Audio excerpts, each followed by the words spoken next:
Siapkan beasiswa LPDP.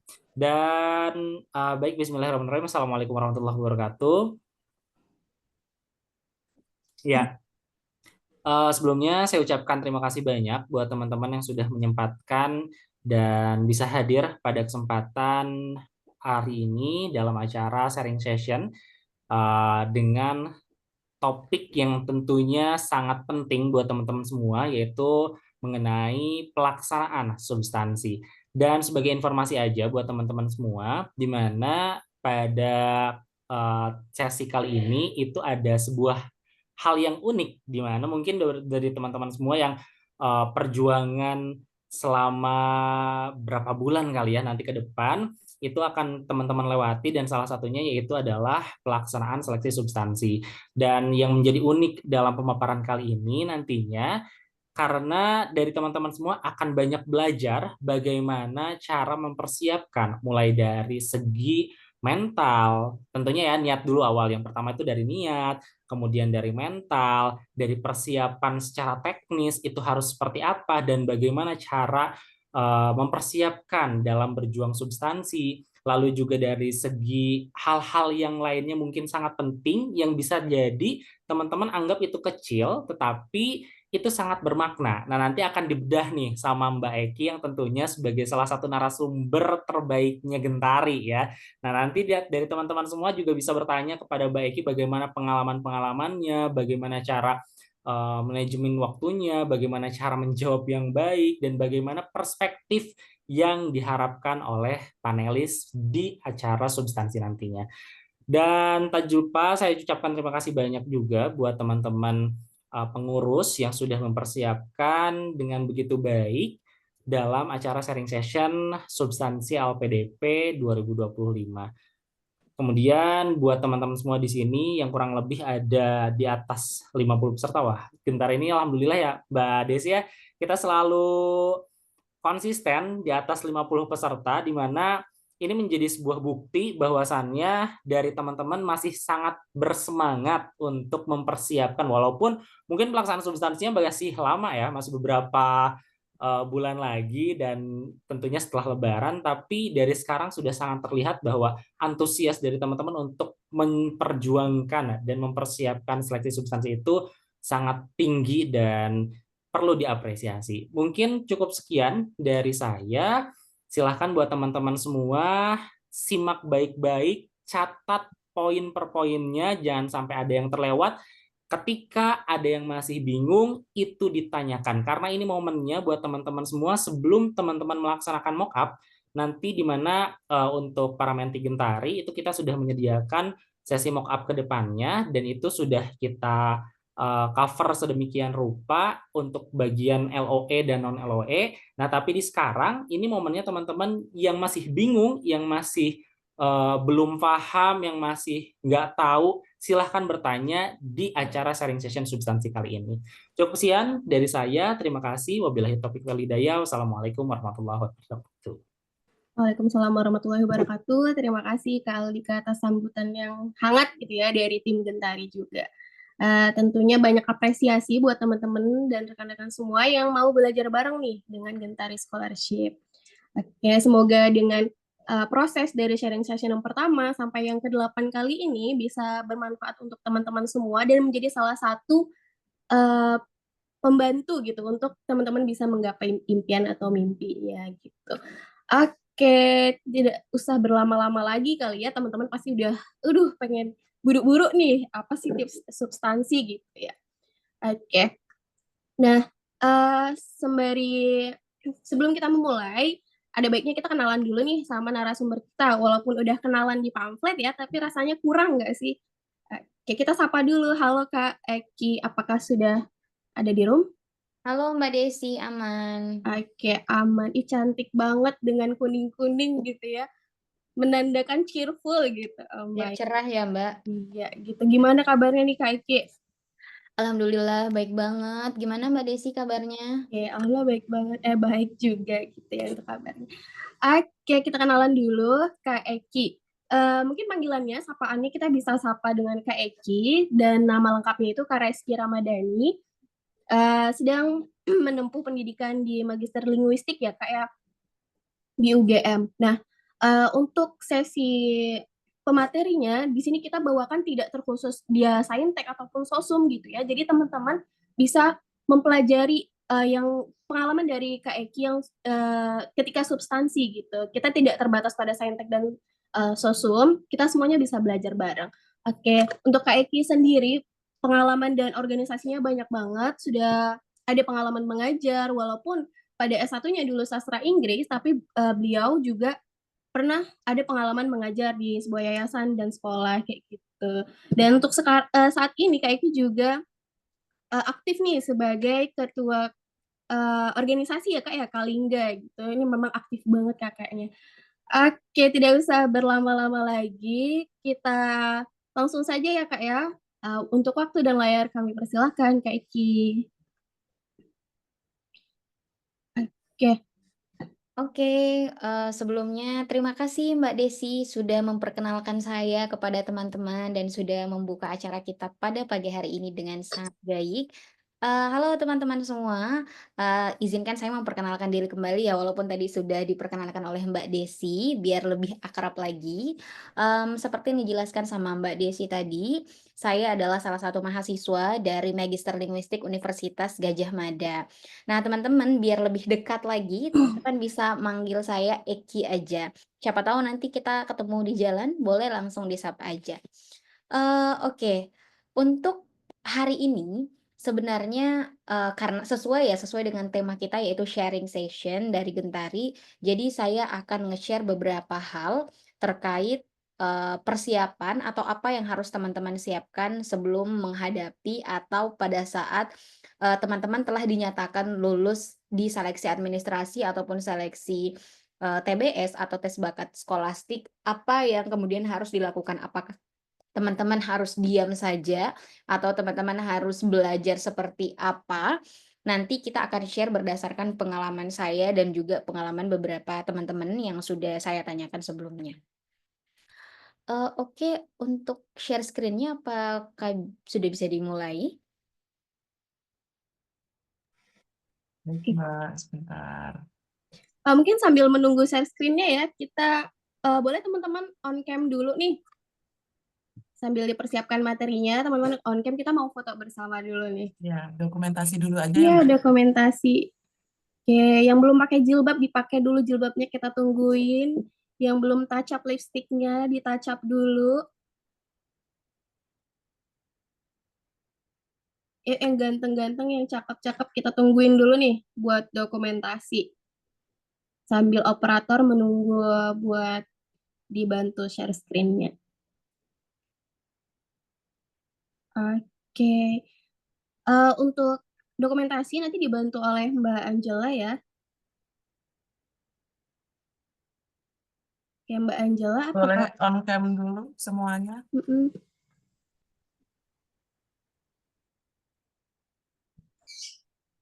Oke, siapkan pose terbaiknya.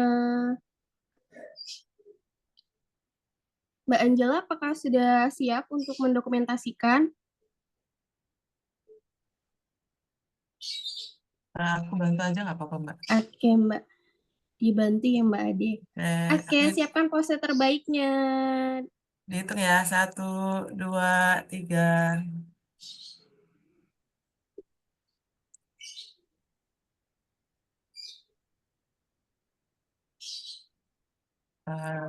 Slide kedua. 1, 2, 3.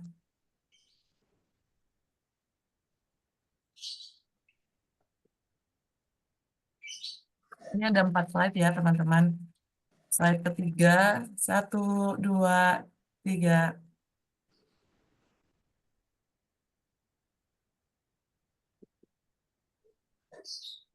Oke, slide terakhir, teman-teman, kita nggak tahu ya teman-teman ada di slide berapa, jadi pause aja. 1, 2, 3.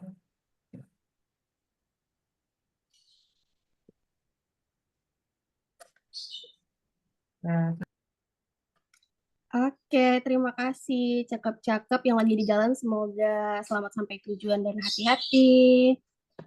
Oke, Oke, materinya udah ada. kepada Mbak Eki, dipersilahkan waktu dan layar. Oke, teman-teman sudah bisa lihat di layar ada tulisan How to Face the LPDP Interview. Jadi seperti judulnya yang saya terapkan di layar ini, kita akan sharing tentang bagaimana cara menghadapi atau mempersiapkan diri untuk menghadapi LPDP interview. Nah, teman-teman, sebelum saya ingin klarifikasi dulu, kalau misalnya dalam pembahasan ini kita tidak akan membahas banyak pertanyaan atau membahas tentang pertanyaan apa yang diberikan ketika kita menghadapi seleksi interview atau wawancara dari LPDP, tapi saya lebih kepada apa materi atau apa yang teman-teman harus kuasai sehingga teman-teman bisa menjawab atau teman-teman mampu menjawab beberapa pertanyaan dalam seleksi wawancara. Sebagaimana yang kita ketahui bahwa wawancara LPDP itu waktunya maksimal itu 50 menit sampai 1 jam, yang dimana akan banyak sekali pertanyaan yang sangat random, yang bahkan terkadang tidak sesuai dengan ekspektasi kita. Jadi kuncinya apa ketika menghadapi banyak sekali pertanyaan yang harus dipersiapkan adalah teman-teman mampu menguasai materi dengan baik. Oke, bisa dilanjutkan.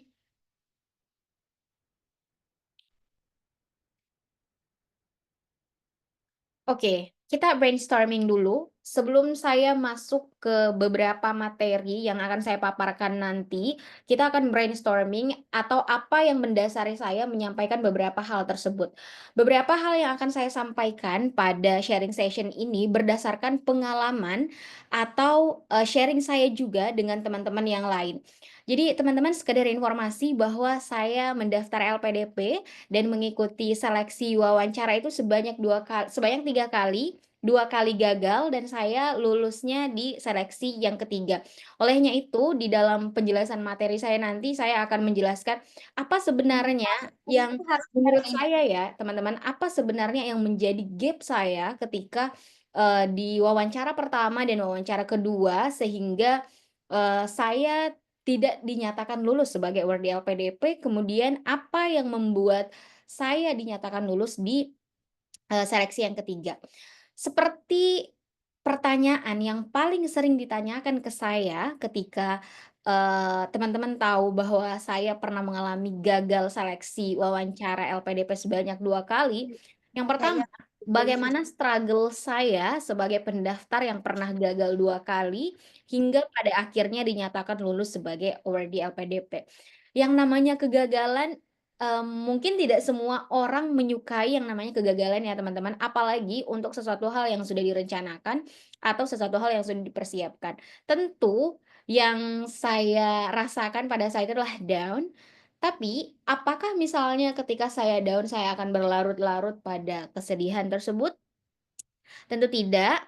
Kemudian, karena saya masih mempunyai keinginan yang besar untuk melanjutkan pendidikan dengan, LPDP, kemudian saya kembali mengevaluasi diri. Ini template ya sebenarnya ketika kita sudah gagal, ketika kita sudah down atau mengalami satu hal yang tidak kita inginkan, baiknya langkah yang harus kita lakukan adalah mengevaluasi diri kita. Kira-kira apa sebenarnya yang menjadi, hal yang membuat saya tidak sampai pada titik yang saya inginkan. Tentu kita harus mengevaluasi diri. Kemudian selesai mengevaluasi diri, melihat kekurangan atau melihat gap apa yang, saya lakukan pada saat itu, kemudian pasti kita harus bangkit ya teman-teman. Nah, di dalam bangkit ini kita harus mencari situasi, momen, atau orang-orang yang bisa menarik kita menuju pada tujuan yang kita inginkan. Jadi bangkit bukan hanya sekedar bangkit ya teman-teman. Jadi bangkit kita harus disertai dengan belajar. Belajar lebih giat, memperhatikan, memperbaiki apa, yang kurang sebelumnya. Itu definisi bangkit ya menurut saya, bukan hanya sekedar bangkit, menyenangkan perasaan, kemudian healing kiri kanan, tidak, tapi disertai dengan belajar lebih giat, kemudian mencari environment, mencari orang-orang yang bisa membantu kita, yang bisa menarik kita pada tujuan itu. Walaupun sebenarnya, itu tergantung dari diri kita, tapi tidak bisa kita pungkiri bahwa kita membutuhkan orang lain untuk, menarik kita menuju pada titik yang kita inginkan, yaitu menjadi wardi LPDP. Kemudian, poin krusial apa yang menjadi faktor kemudian akhirnya saya dinyatakan lulus? Ini berdasarkan pengalaman saya ya teman-teman. Jadi, saya mau, disclaim dulu bahwa setiap award di LPDP mempunyai pengalamannya masing-masing. Jadi, apa yang saya sampaikan itu teman-teman bisa menjadikan referensi, tapi tidak bisa dimutlakkan secara mentah-mentah bahwa hanya pernyataan atau sharing dari saya yang paling benar. Karena setiap orang mempunyai pengalamannya masing-masing. Jadi, bisa dijadikan referensi, kemudian nanti bisa sharing lagi bersama teman-teman yang lain. Nah, apa sebenarnya gap-nya yang saya rasakan di, wawancara pertama dan wawancara kedua itu di rencana kontribusi. Kemudian di rencana kontribusi menurut saya pada saat itu, saya kurang memahami apa esensi dari rencana kontribusi saya. Karena pada saat itu saya juga mengakui di pertama kali saya mendaftar LPDP memang kurang persiapan, saya kurang riset, saya belum mengenal diri saya, sebenarnya saya ingin melanjutkan pendidikan itu karena apa? Apakah memang benar-benar saya ingin, memberikan kontribusi untuk Indonesia atau hanya saya ingin, melanjutkan pendidikan karena maaf ya, misalnya FOMO, karena teman-teman saya mau lanjut pendidikan, jadi saya juga mau lanjut pendidikan dan lain sebagainya. Jadi saya merasa masih kurang matang dan kurang, terplan dengan baik di bagian rencana kontribusi. Kemudian memahami tujuan lanjut pendidikan yang seperti yang saya bilang tadi, di pertama kali saya mendaftar LPDP itu, sebenarnya saya tidak ada niat, kemudian saya ke Pare saat itu, nah teman-teman saya di situ, di tempat saya belajar, itu semuanya pada daftar LPDP. Nah, akhirnya saya juga pengen kan daftar LPDP. Nah, menurut saya itu kesalahan saya karena, yang pertama saya tidak mempelajari sebenarnya kenapa LPDP itu harus menerima kita menjadi seorang award di LPDP. Bisa dibilang saya belum matang ya, karena baru selesai S1 juga, kemudian belum banyak sharing dengan orang-orang. Jadi kayak masih kosong gitu. Kemudian apa bedanya interview pertama hingga terakhir? Ya Allah maaf ya teman-teman ini banyak typo karena, autocorrect ternyata, laptop saya. Jadi, dimaklumi saja ya. Nah kemudian apa perbedaan interview pertama hingga interview terakhir? Ini singkat saja ya teman-teman, bahasa yang digunakan yang pertama, karena saya basic-nya adalah sastra Inggris, pada saat itu jadi di wawancara pertama hingga wawancara kedua itu 70% atau bahkan 80% itu menggunakan bahasa Inggris. Mungkin karena saya basic-nya adalah sastra Inggris, walaupun tujuan studi saya itu dalam negeri, bukan luar negeri, tapi menggunakan bahasa Inggris. Nah, tapi saya kurang tahu ya yang sekarang apakah seperti itu, tapi katanya sudah ada, regulasi bahwa yang dalam negeri ya ditanyanya pakai bahasa Indonesia, yang luar negeri bisa bahasa Indonesia, bisa bahasa asing gitu. Tapi pada saat itu saya karena mungkin posisi saya juga sedang berada di Pare, kemudian status saya di Pare itu sebagai apa, sebagai pengajar juga pada saat itu, akhirnya mungkin, saya juga dipandang, bisa menjawab dengan bahasa Inggris, jadi baru masuk langsung nggak bahasa Indonesia, langsung bahasa Inggris, gitu. Jadi saya agak syok dan kaget di awal gitu, karena saya tidak berekspektasi, karena pikiran saya bahwa saya di dalam negeri, jadi ya saya ditanyanya pakai bahasa Indonesia aja, gitu. Kesiapan teknis yang kedua, ini adalah kegagalan saya di wawancara yang kedua, saya juga merasa bahwa, ini adalah qadarullah ya. Saya sudah mempersiapkan dengan baik, kemudian, pada saat itu saya menyewa tempat agar semuanya, bersih, higienis dari suara-suara apapun. Tapi ternyata pada saat, proses wawancara ternyata mati lampu dan pada saat itu WiFi-nya mati, jadi saya sempat keluar dari, room Zoom dan ternyata, mungkin karena interviewer juga capek ya, kemudian masih harus banyak mengerjakan sesuatu, akhirnya ya seperti itu sempat ada peringatan gitu dari interviewer.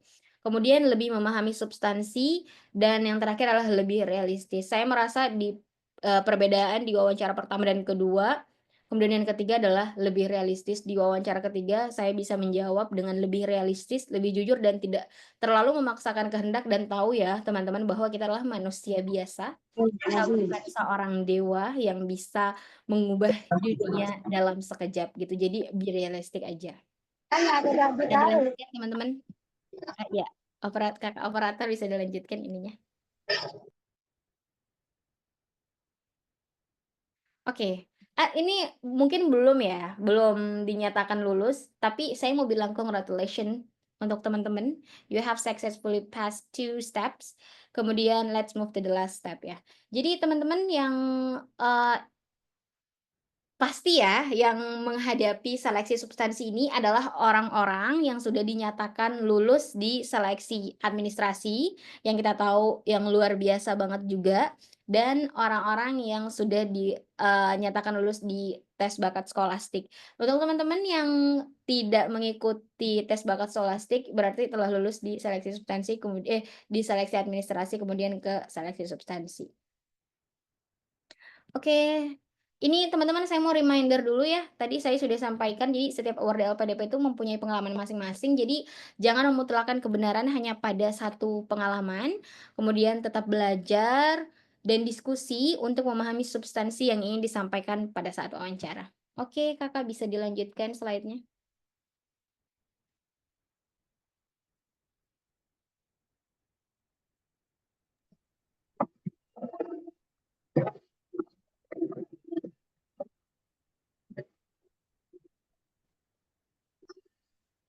Oke. Nah, apa yang harus dipahami sebelum menghadapi tahap wawancara LPDP? Yang pertama adalah memahami diri sendiri dan tujuan melanjutkan pendidikan, kemudian memahami substansi, kemudian persiapan teknis, dan tentunya persiapan mental, dan yang terakhir adalah memahami cara menghadapi wawancara atau how to face the test. Jadi, oke, kakak bisa dilanjutkan lagi slide-nya, saya akan bahas satu-satu di slide berikutnya. Oke, apa yang dimaksud atau apa yang harus dipahami, apa yang dimaksud dengan kata memahami diri sendiri dan tujuan melanjutkan pendidikan. Seperti yang saya katakan tadi, bahwa sebelum kita menyatakan diri untuk mendaftar beasiswa LPDP, pastikan bahwa tujuan melanjutkan pendidikan bukan karena ikut-ikutan atau FOMO. Bukan karena teman-temanku lanjut pendidikan, jadi saya juga harus lanjut pendidikan. Karena teman-teman berbeda antara kita berkuliah dibiayai oleh pemerintah dan kita berkuliah dengan biaya sendiri. Kalau misalnya biaya sendiri, kemudian kita FOMO, it's okay karena itu adalah biaya kita sendiri. Tapi pastikan bahwa ketika mendaftar beasiswa itu bukan hanya FOMO, tapi ada sesuatu permasalahan yang ingin diselesaikan. Itulah yang menjadi tujuan utama teman-teman ingin melanjutkan pendidikan S2 sehingga pemerintah tertarik untuk memberikan pembiayaan kepada kita karena pemerintah merasa bahwa tujuan kita melanjutkan pendidikannya ingin membantu perkembangan yang ada di negara kita. Kemudian, kenali diri Anda, apakah benar-benar tujuan melanjutkan pendidikan adalah untuk mewujudkan Indonesia yang lebih baik, seperti yang saya jelaskan tadi. Kemudian, meluruskan niat bahwa kemauan melanjutkan pendidikan karena ingin berkontribusi untuk Indonesia, sehingga teman-teman layak mendapatkan biaya pendidikan dari LPDP. Jadi, niatnya dulu. Niatku ingin melanjutkan pendidikan karena saya ingin memberikan kontribusi. Nah, berarti memang pemerintah layak memberikan biaya kepada saya karena saya ingin membantu pemerintah, gitu, meringankan beban pemerintah dengan menjadi orang yang mempunyai kontribusi. Kemudian yang terakhir adalah optimis. Jadi jauhkan pikiran-pikiran negatif ketika ingin mendaftar apapun itu, apakah itu LPDP ataupun pendaftaran yang lain ya, teman-teman, karena pikiran negatif itu sangat mempengaruhi hasil kita. Jadi pikir positif aja, apapun hasilnya nanti. Nah, kalau misalnya tidak sesuai ya baru kita evaluasi, tapi pikirnya positif aja dulu. Oke, silahkan dilanjutkan Kakak untuk slide-nya. Oke. Memahami substansi. Di dalam substansi, kira-kira apa yang perlu dipahami? Yang pertama adalah akademik, kemudian yang kedua adalah rencana kontribusi, kemudian yang ketiga adalah study plan, kemudian apa itu LPDP? Jadi teman-teman harus paham tentang LPDP, kemudian kondisi mental teman-teman, kemudian hal umum yang terkadang tidak dapat kita ekspektasikan yang ditanyakan oleh para interviewer. Oke, boleh lanjut slide-nya, Kak. Nah, who you are ya, teman-teman. Jadi untuk mulai masuk kepada apa yang harus kita pahami dan persiapkan, tanya dulu siapa diri teman-teman, pahami diri teman-teman seperti yang teman-teman telah tulis di CV dan esai. Gitu, karena kadang, kita kadang pewawancara tuh mengklarifikasi, menanyakan apa kekurangan dan kelebihan kita, apakah sesuai dengan yang kita tulis dengan CV atau enggak, gitu. Nah, kelebihan dan kelemahan itu sudah pasti harus dikuasai, jadi untuk cara menjawabnya sendiri, untuk kelebihan dan kelemahan ini, sharing dari, saya pribadi. Jadi ketika kita menjelaskan tentang kelebihan, jelaskan apa kelebihan teman-teman, kemudian setelah menjelaskan kelebihan teman-teman, kira-kira dampak dari kelebihan teman-teman untuk kontribusi ke depannya apa? Misalnya saya mempunyai, kelebihan manajemen waktu yang baik. Nah, manajemen waktu yang baik ini bisa teman-teman gunakan ketika berkuliah atau ketika melangsungkan rencana kontribusi yang teman-teman lakukan. Kemudian kelemahannya apa? Bagaimana cara menjelaskan kelemahan? Adalah ketika menjelaskan kelemahan, jangan plek-keteplek hanya menjelaskan tentang kelemahan saja. Misal saya adalah orang yang ceroboh. Nah, setelah menjelaskan saya adalah orang yang ceroboh, bagaimana cara teman-teman untuk mengatasi kecerobohan itu? Misalnya karena saya adalah orang yang ceroboh, untuk mengatasi itu maka, saya selalu, membuat note atau mempersiapkan segala sesuatu hal dengan lebih baik gitu, supaya menghindari kelemahan itu atau menghindari kecerobohan itu.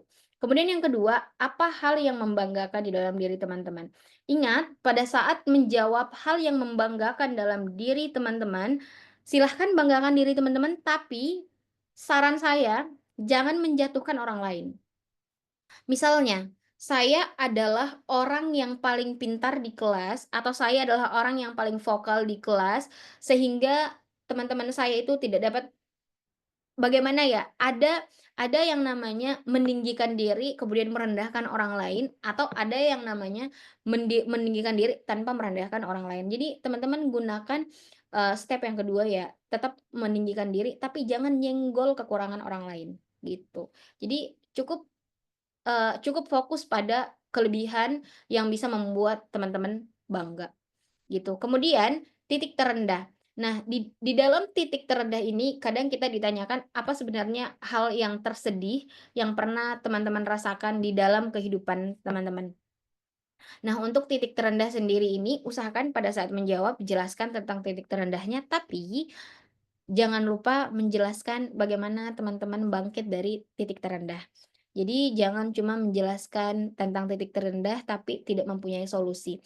Intinya kita selalu menunjukkan bagaimana kita, menyelesaikan sebuah permasalahan yang kita hadapi, seperti itu.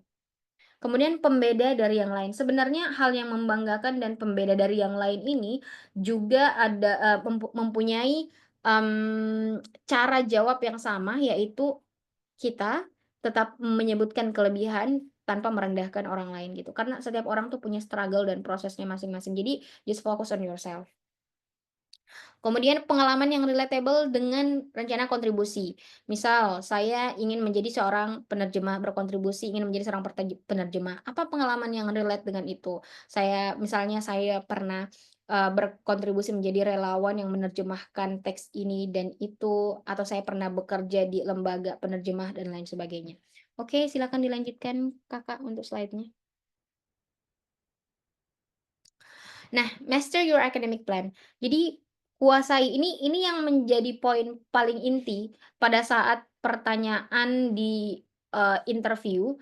Jadi apa yang teman-teman akan lakukan ketika melanjutkan pendidikan. Jangan sampai teman-teman tidak tahu apa tujuan dan apa yang akan teman-teman lakukan pada saat teman-teman kuliah nanti. Jangan sampai teman-teman kalang kabut pada saat ditanya atau bahkan bilang saya belum punya persiapan untuk melanjutkan pendidikan. So how? Gitu. Jadi yang pertama, latar belakang masalah. Jadi apa masalah teman-teman ingin melanjutkan pendidikan? Misal ini kita mengambil contoh yang paling banyak di dunia pendidikan. Misal salah satu sekolah mengalami kekurangan tenaga pengajar yang mempunyai ahli di bidang metode pengajaran gitu. Olehnya itu, teman-teman untuk mengatasi permasalahan itu, teman-teman ingin melanjutkan pendidikan S2 dan harus di cross check apakah memang permasalahan itu harus dilanjutkan, harus diselesaikan dengan melanjutkan pendidikan S2 atau tidak gitu. Jadi pastikan bahwa memang itu krusial dan teman-teman harus melanjutkan pendidikan S2. Kemudian, alasan melanjutkan studi. Nah, tadi berdasarkan latar belakangnya, karena kita sudah mempunyai permasalahan, jadi kita sudah tahu apa yang menjadi alasan kita melanjutkan studi. Kemudian tujuan dan rencana studi, kemudian urgensinya apa, urgensi tujuan dan rencana studi, kemudian alasan memilih prodi. Jadi untuk alasan memilih prodi dan universitas, nanti teman-teman bisa melihat mata kuliahnya apa, kemudian supervisor, dosen, dan kurikulum. Misal mata kuliah apa yang menjadi pendukung teman-teman harus melanjutkan pendidikan di universitas tersebut, kemudian rencana penelitiannya yang relate dengan rencana kontribusi, kemudian yang relate dengan mata kuliah, dan yang relate dengan dosen yang akan membimbing teman-teman di rencana penelitian tersebut. Kemudian grand and specific mapping rencana kontribusi, pastikan teman-teman sudah membuat ini dan sudah menguasainya. Oke, silakan lanjut, Kakak.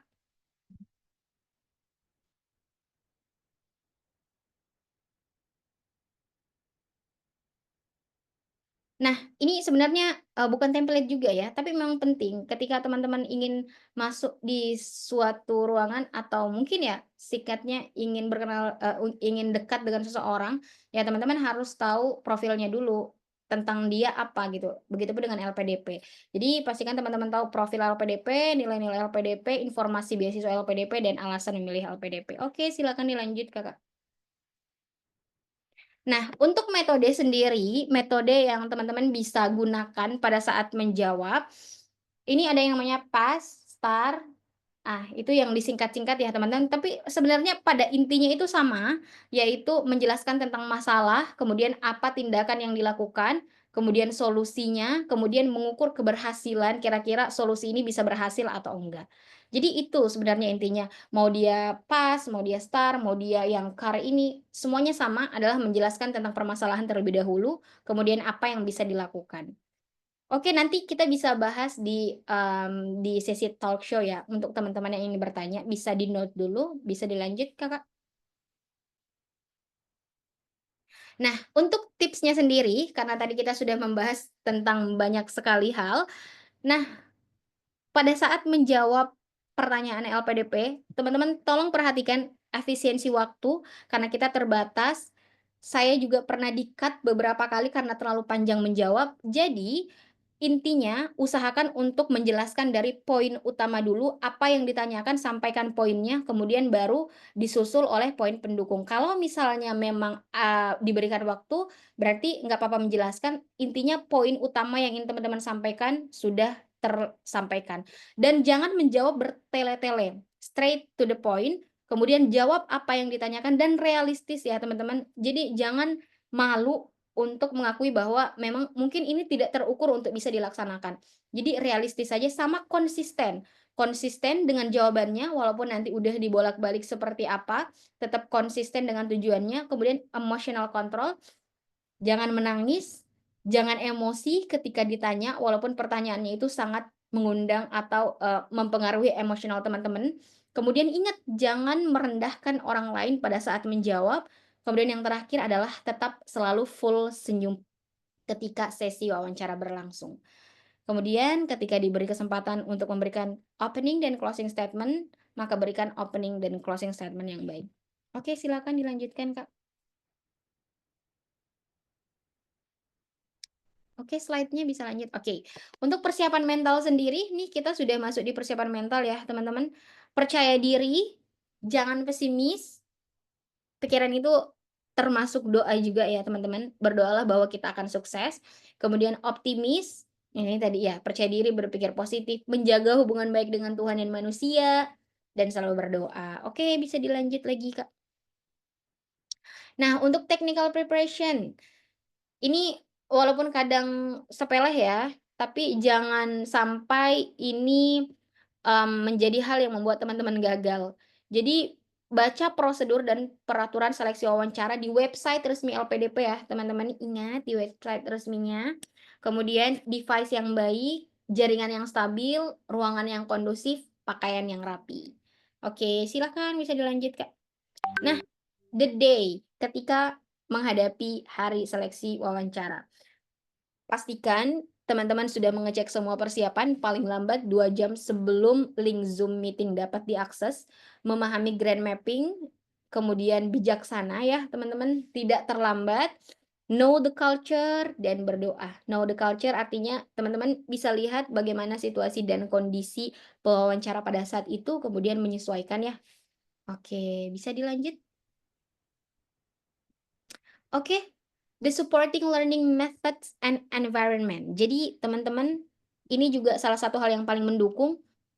Tolong teman-teman membuat grand mapping, ikut mentoring gitu. Apa yang bisa mendukung teman-teman mempersiapkan persiapan wawancara ini? Ikut mentoring ini dari saya ya, ini saran saya pribadi, ikut mentoring karena sebelumnya saya tidak ikut mentoring atau tidak fokus ikut mentoring. Di yang ketiga ini saya baru fokus mentoring, kemudian sharing session bersama awardee, kemudian sesama pejuang LPDP, kemudian latihan mandiri. Saya ulang lagi ya, positive thinking, saya akan selalu mengulang ini supaya teman-teman tersugesti. Oke, silakan dilanjutkan.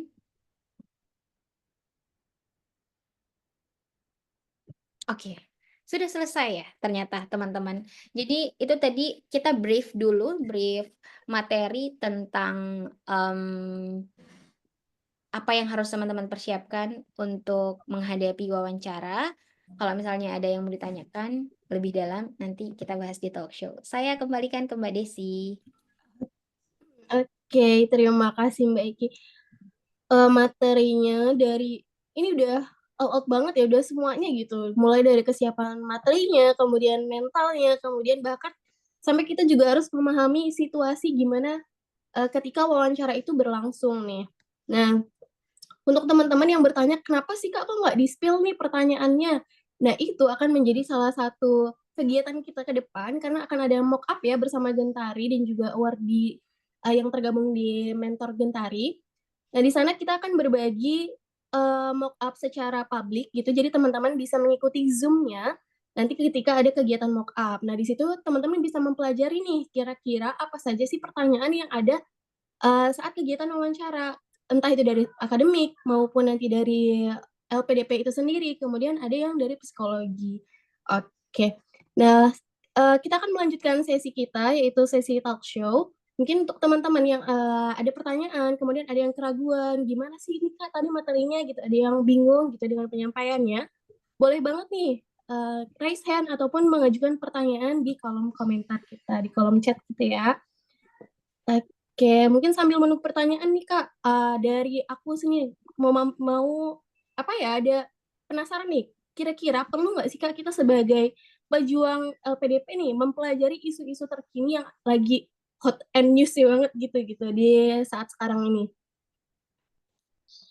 Oke, terima kasih ya Mbak Desi. Ini saya langsung jawab atau gimana? Iya boleh, kita sambil menunggu teman-teman. Nah, itu penting banget ya teman-teman. Jadi yang tadi saya bilang bahwa kita harus memperhatikan juga hal umum. Hal umum itu termasuk dari isu-isu yang sedang terjadi di Indonesia saat ini. Sebenarnya berbicara tentang kontribusi itu, kontribusi pasti kita berhubungan dengan isu, secara tidak langsung kita berhubungan dengan isu yang terjadi di Indonesia saat ini, sehingga itu menjadi permasalahan di bidang kita, kemudian kita ingin menyelesaikan permasalahan tersebut. Jadi sangat penting banget untuk teman-teman menguasai isu yang ada sekarang. Walaupun sebenarnya, misal ya, isu pemerintahan sekarang, kita tahu lah ya teman-teman kalau pemerintahan kita sekarang sedang diisukan A, B, C, dan lain sebagainya. Nah, pada saat menjawab nanti, pastikan teman-teman tidak terbawa emosi, tetap menjawab dengan cara yang bijaksana dan mempelajari isu yang ada. Kemudian isunya, usahakan teman-teman menguasai isu yang bisa berhubungan dengan rencana kontribusi teman-teman atau bidang teman-teman. Jadi, teman-teman itu menjawab isu tersebut atau pertanyaan isu tersebut berdasarkan disiplin ilmu. Jadi, kesannya tidak sok tahu atau tidak terbawa emosi dan dari huru-hara negara kita, tapi tetap fokus dan bijaksana menjawab berdasarkan disiplin ilmu yang kita miliki, seperti itu. Kalau saran dari saya. Tapi sejauh ini, di 3 kali saya wawancara, saya nggak pernah nggak tahu ya kalau teman-teman yang lain, karena mungkin memang, di situ ada peraturan bahwa kita tidak boleh membahas isu SARA pada saat pertanyaan dan sebagainya, itu nanti ada surveinya.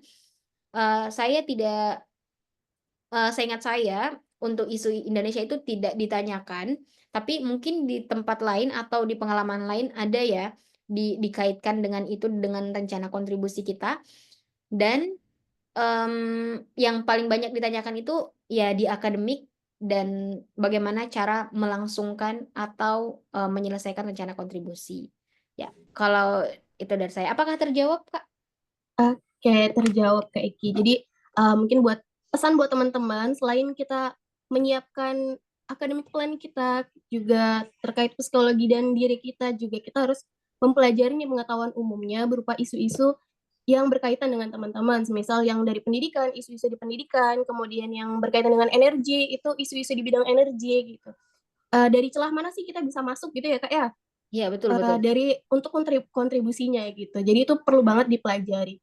Jangan sampai nanti kontribusi kita nih sebenarnya udah dilakukan gitu oleh pemerintah gitu ya Kak ya. Betul. Gitu. Jadi biar ada diri kita tuh sebagai pengisi kekosongan gitu. Kontribusi kita itu untuk mengisi gap yang ada dari kebijakan-kebijakan ataupun program yang sudah berlangsung. Oke, selanjutnya nih Kak, udah banyak banget yang antusias untuk bertanya. Mungkin kita berikan dulu kepada Kak Muhammad Ihwanuddin Hasibuan ya. Oke, boleh Baik, silakan.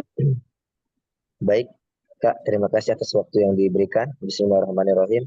Assalamualaikum warahmatullahi wabarakatuh. Ya, waalaikumsalam. Perkenalkan, nama saya Muhammad Ihwanuddin Hasibuan. Saya dari Provinsi Sumatera Utara, bertempat di Medan. Horas, salam kenal Kak. Izin yang saya hormati seluruh panitia penyelenggara sharing session LPDP. Mudah-mudahan kita dalam keadaan sehat walafiat. Baik Kak, izin sebetulnya ingin sharing saja. Mungkin pun nanti bisa jadi pertanyaan. Yang pertama Kak, saya baru diberi kesempatan mencoba LPDP pada tahun ini, pada batch pertama dan gelombang pertama. Alhamdulillah sudah lolos administrasi. Mungkin akan ke tahap selanjutnya itu TBC dan nanti kalau lulus TBS itu lanjut ke substansi, mudah-mudahan. Izin Kak, saya memang masih kurang berpengalaman terkait trik-trik. Tadi memang saya sudah sempat mendengarkan penjelasan dari Mbak Rizky Ramadhani. Terima kasih Mbak, sangat terbuka sekali wawasan saya terkait penjelasan yang Mbak berikan tadi. Kira-kira Kak, seperti kami pemula ini yang masih awal mulanya mencoba LPDP, mungkin teman-teman yang di sini ada yang sudah sekali, ada yang sudah 2 kali, bahkan ada yang sudah 3 kali.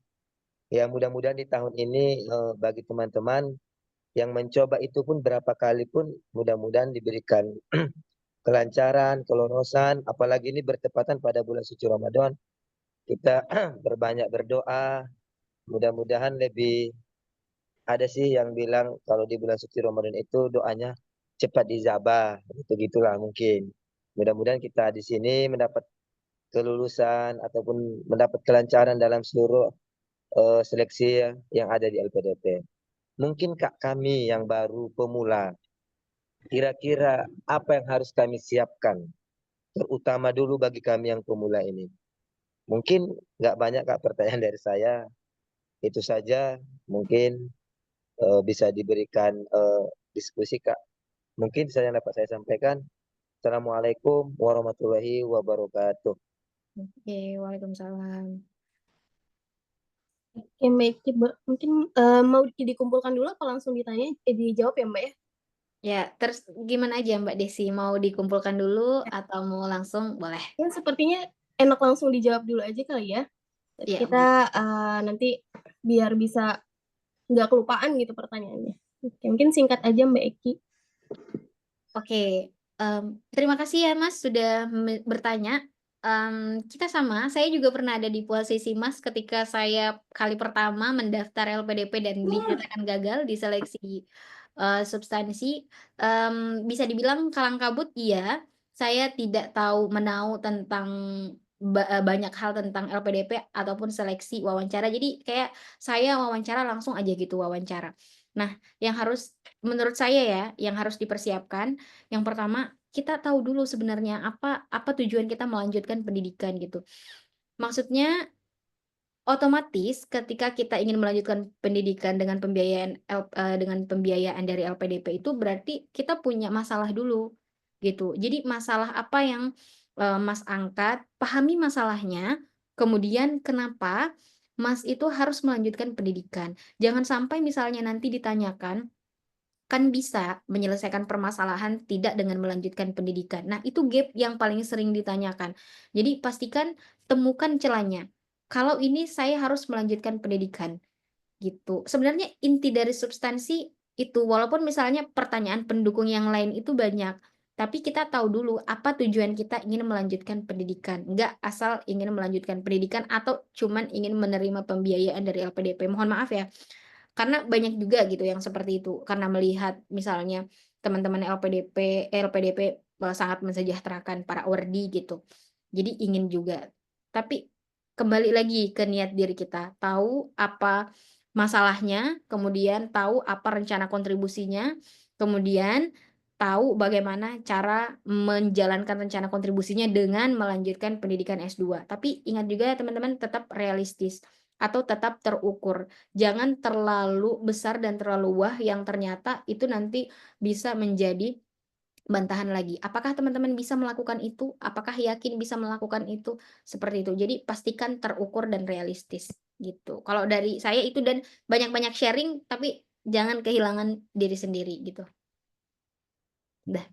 Terima kasih Mbak atas sharingnya. Berarti Mbak kita harus meyakinkan pada saat nanti wawancara itu meyakinkan si pewawancara itu bahwasanya kontribusi yang kita lakukan ini seperti inilah. Dan memang kalau itu apakah itu harus dibuktikan dengan ini kira-kira data gitu, Mbak? Ya, Apa betul. memang iya, apa itu harus kita buktikan dengan data? Misalnya kan izin Mbak, saya kan ini lagi ngambil, saya kan jurusan hukum. Mudah-mudahan ini saya ngambilnya S3-nya itu di Universitas Brawijaya, UNS sama Unhas.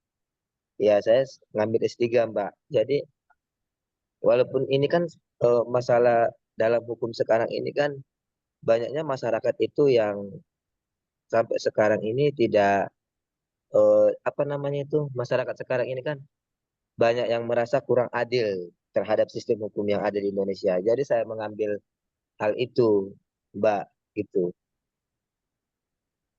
Oke, jadi seperti mohon maaf ya, saya izin menanggapi.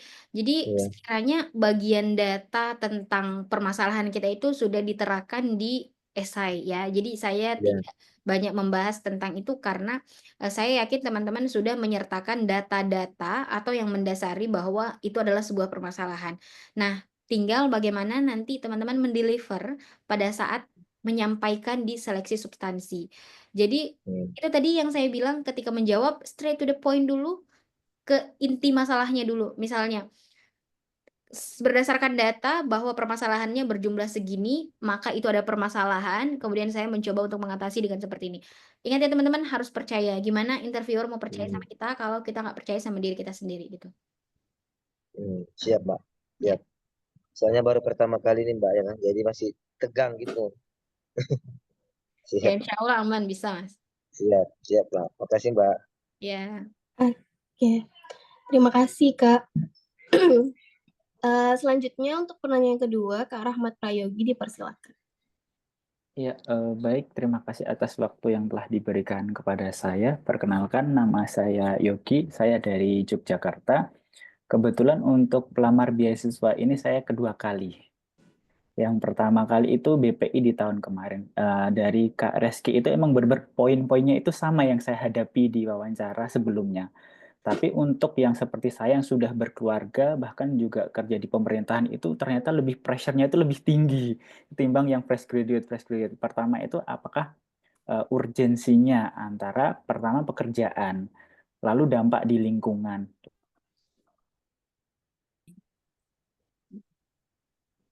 Lalu kenapa kamu harus melanjutkan S2? Itu ternyata keluarga. Bagaimana menyinkronkan dari ketiga semua itu dengan keluarga. Ditambah dengan kampus tujuannya itu berbeda dengan domisili. Kalau saya di Jogja, kuliah di UGM mungkin bisa. Tapi ini kebetulan saya ambilnya di Pajajaran, Unpad. Jadi kan sudah berbeda provinsi. Nah itu di situ pressure-nya itu tinggi. Tapi yang lebih saya akan tanyakan itu apakah dari Kak Reski itu sering mendapatkan pertanyaan out of the box atau pertanyaan yang dular nurul atau dular nalar. Itu yang pertama. Lalu yang kedua, bagaimana menyinkronkan supaya ketiga itu tuh bisa kesinkron gitu loh. Padahal kita yakin kita nggak mungkin bisa semuanya, tapi setidaknya kita sudah berusaha semaksimal mungkin. Mungkin mulai dari bagi waktu untuk keluarga, dengan kerjaan, dengan kontribusi itu kan sangat di luar nalar kalau kita punya batas waktu 24 jam lalu kita istirahatnya seperti apa. Nah, itu sih yang kemarin dari pengalaman BPI di pressure-nya di situ saya sudah semaksimal mungkin. Itu sih Kak dari saya. Terima kasih.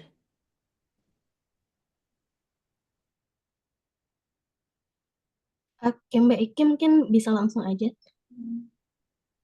Oke, terima kasih ya pertanyaannya, Mas. Bagaimana menyinkronkan antara melanjutkan pendidikan, kemudian lokasinya berbeda, kemudian keluarganya ada di Yogyakarta. Sebenarnya inti dari pertanyaannya itu adalah bagaimana kita bisa memanage atau bisa mengatur Masnya sehingga meyakinkan para interviewer bahwa saya bisa melanjutkan pendidikan di luar Yogyakarta, kemudian saya tetap bisa memanage bagaimana hubungan saya dengan keluarga saya, gitu. Sebenarnya itu intinya. Nah, tapi masukan dari saya, mungkin pada saat wawancara saya kurang tahu ya, tadi Mas menjelaskan seperti apa, di wawancara, Mas bisa menjelaskan bahwa misal yang pertama, Mas sudah ada kesepakatan dengan keluarga besar atau keluarga Mas yang ada di Yogyakarta bahwa Mas akan melanjutkan pendidikan ke, Pajajaran misalnya. Kemudian itu sudah disepakati, kemudian Mas sudah mengatur plan keluarga seperti apa. Nah, itu diatur dengan jelas untuk meyakinkan interviewer bahwa Mas ini benar-benar sudah siap untuk kuliah di luar Yogyakarta. Kemudian mungkin nanti akan ditanyakan juga, kenapa harus di Pajajaran? Kenapa nggak di Jogja aja? Sementara di Jogja juga ada UGM. Nah, terkadang pertanyaan itu berkaitan dengan akademik gitu. Alasan Mas memilih Pajajaran. Pasti Mas juga barangkali ya, Mas juga sudah menuliskan di esai bahwa alasan memilih Pajajaran seperti ini dan seperti itu. Tapi mungkin bisa dipastikan lagi bahwa memang benar-benar Mas harus ingin melanjutkan ke Pajajaran. Misalnya, dukungan dari supervisor, kemudian dukungan dari mata kuliah, kurikulum yang tidak ada di UGM. Itu jadi make sure dulu alasannya kenapa harus ke Pajajaran karena struggle-nya sebenarnya atau challenge-nya untuk Mas karena di sini ada UGM gitu atau di Yogyakarta itu banyak kampus, kenapa harus Pajajaran. Jadi sebagai kesimpulan untuk menjelaskan kepada pewawancara, jelaskan dengan detail kenapa harus melanjutkan ke Pajajaran. Penjelasannya itu harus akademis. Jadi bukan berdasarkan perasaan saja atau berdasarkan lingkungan saja, tapi memang benar-benar berdasarkan akademis dan kebutuhan dari rencana kontribusi Mas itu harus melanjutkan ke Pajajaran, bukan di UGM karena Mas punya keluarga di Yogyakarta. Kemudian setelah itu dijelaskan juga kalau itu sudah bukan menjadi sebuah permasalahan karena teman-teman juga sudah berkompromi dengan keluarga. Itu masukan dari saya. Itu juga cara yang saya gunakan di tahap yang ketiga ini. Seperti itu. Iya, iya. Terima kasih tadi masukannya emang relate sekali sih kemarin juga ada Terputus. Pertanyaan seperti itu. Kenapa juga S2-nya ngambil di Universitas Pajajaran kan berbeda, padahal di UGM ada. Nah, di situ kan ternyata saya kembali lagi kan dengan kontribusi. Ternyata di Universitas Pajajaran itu ada mata kuliah, 5 mata kuliah pendukung dalam penelitian dan kontribusi. Sedangkan di UGM tidak ada sekali mata kuliah yang nyangkut, karena kan dari jurusan sudah berbeda walaupun satu rumpun. Sedangkan kalau di UGM itu kajian pariwisata, sedangkan di Universitas Pajajaran pariwisata berkelanjutan. Jadi masih jangka panjang, dengan penelitian tesis saya dan kontribusi itu masih perlu jangka panjang karena kan ini awal bukan akhir gitu. Di situ sih Kak. Oke. Kalau jawaban dari saya tadi seperti itu ya Mas, mungkin itu jawabannya Mas sudah benar, tapi ada gap dari pertanyaan yang lain yang sehingga membuat Mas, maksudnya belum, mendapatkan kesempatan itu. Tapi bisa diperjelas lagi mungkin di bagian keluarganya, gimana kompromi dengan keluarganya, apakah itu sudah aman dan lain sebagainya. Karena untuk akademis juga Mas sudah menjawab dengan baik. Mungkin dari kakak-kakak mentor yang lain ada yang ingin sharing, di kolom komentar boleh langsung. Oke, mungkin menambahi sedikit aja ya, Kak, ya. Tadi itu terkait, mungkin kenapa harus di Bandung gitu. Nah, itu mungkin bisa dipelajari juga culture-nya di sana gimana gitu.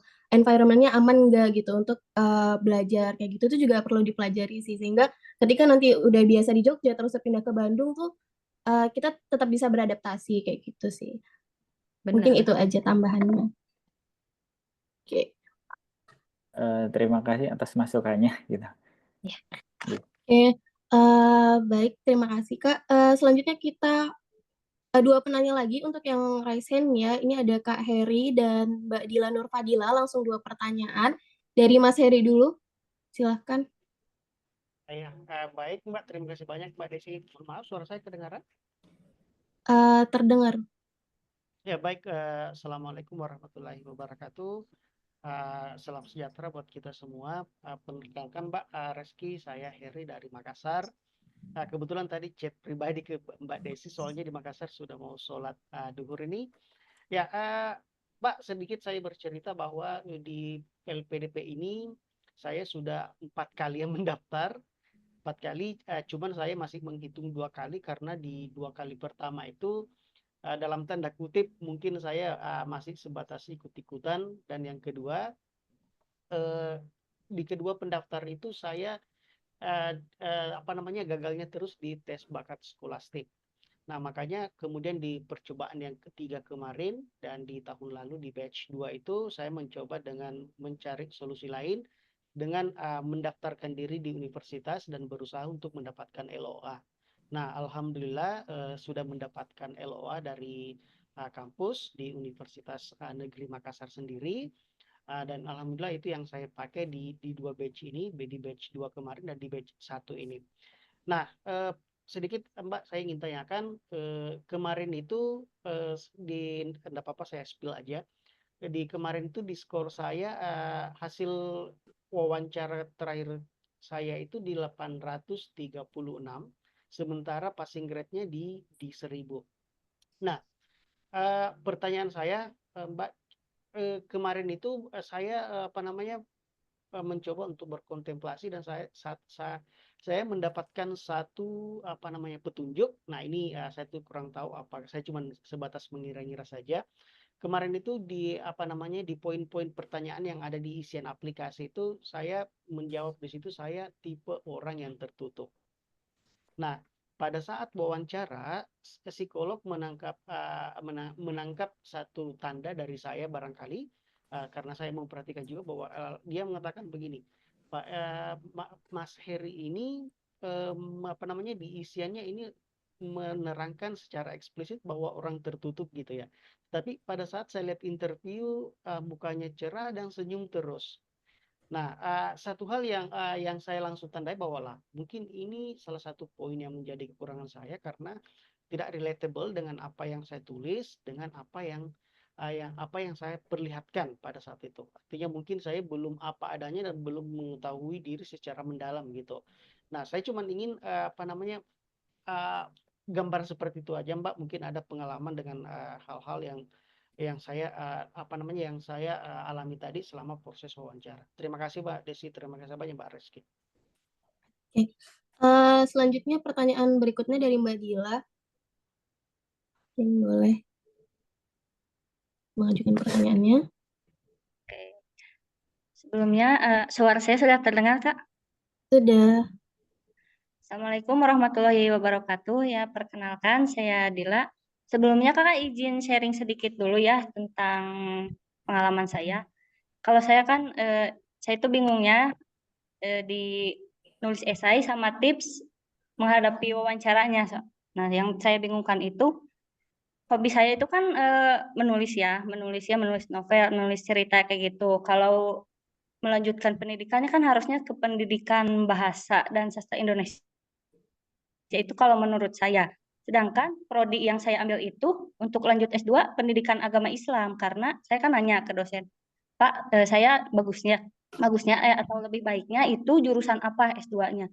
Katanya PAI lagi biar linier karena S1-nya itu udah PAI. Nah, jadi yang saya bingungkan itu bagaimana tips nulis esainya nih, boleh nggak sih mengkombinasikan antara hobi sama pilihan prodi di S2? Terus tips jawab pertanyaannya itu di wawancara gimana sama di rencana kontribusinya itu harus gimana baiknya gitu, Kak. Mungkin kayak gitu aja, Kak. Terima kasih. Oke. Jadi ada 2 pertanyaan ya Kak Iki ya dari siapa tadi namanya? Mas Heri dan juga Mbak Dila. Mungkin langsung Mbak Iki silahkan. Oke, terima kasih Mas. Tadi pertanyaan pertama dari Mas Heri, kemudian pertanyaan kedua dari Mbak Dila. Ini saya jawab yang pertama dulu ya. Mengenai kekurangan dan kelemahan yang telah dituliskan di esai, kemudian bagaimana cara menjawabnya ketika saat wawancara. Jadi sebenarnya wawancara ini kan adalah output dari apa yang sudah kita tulis di esai gitu.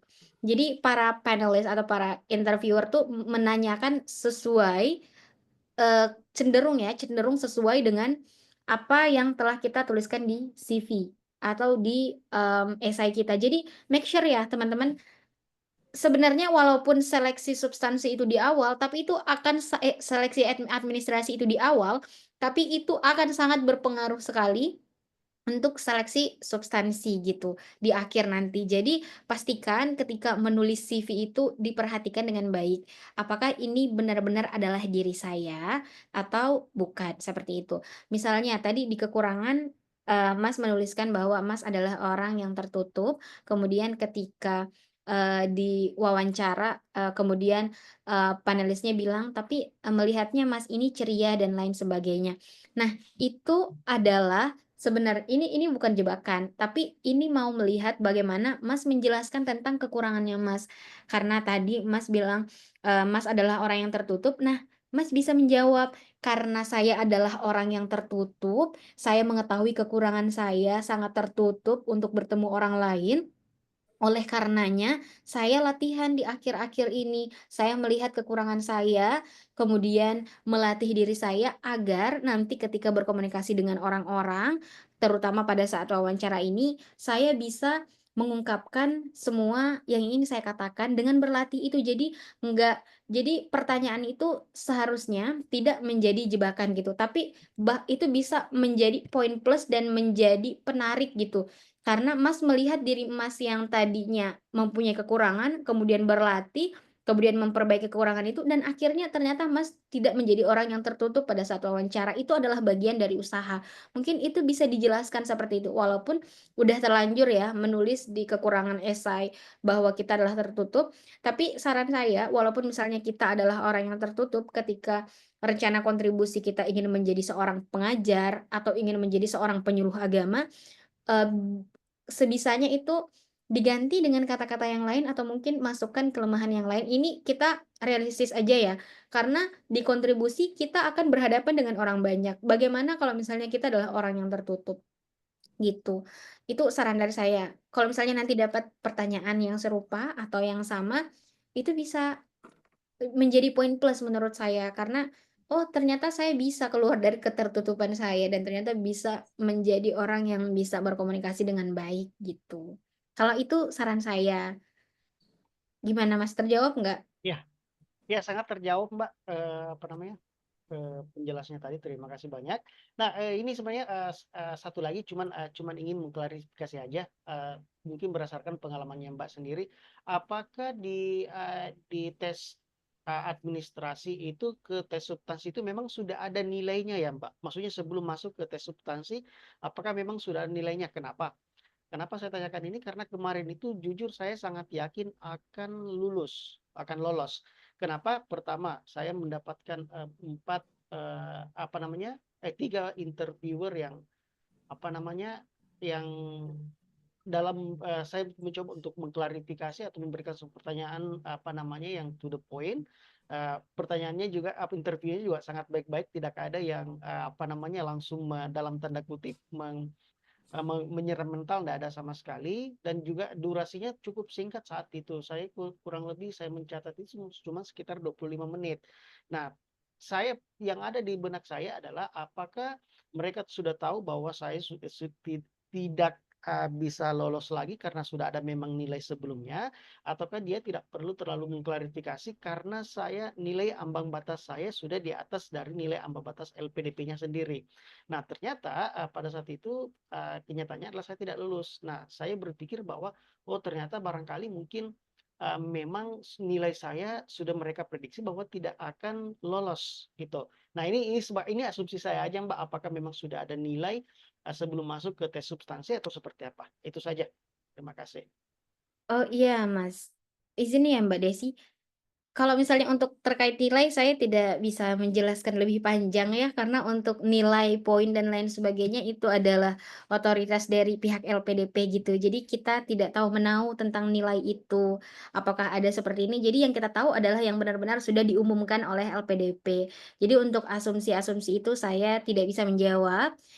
Yang saya bisa jawab ya misalnya passing grade-nya ini karena memang itu sudah diumumkan oleh LPDP gitu. Tapi pada intinya kita siapkan aja yang terbaik untuk diri kita sendiri dan untuk menghadapi. Kalau misalnya pewawancaranya baik atau enggak itu nggak bisa menjadi ukuran ya, karena di awal juga saya pewawancaranya sangat baik sekali, tapi tetap nggak lulus juga gitu.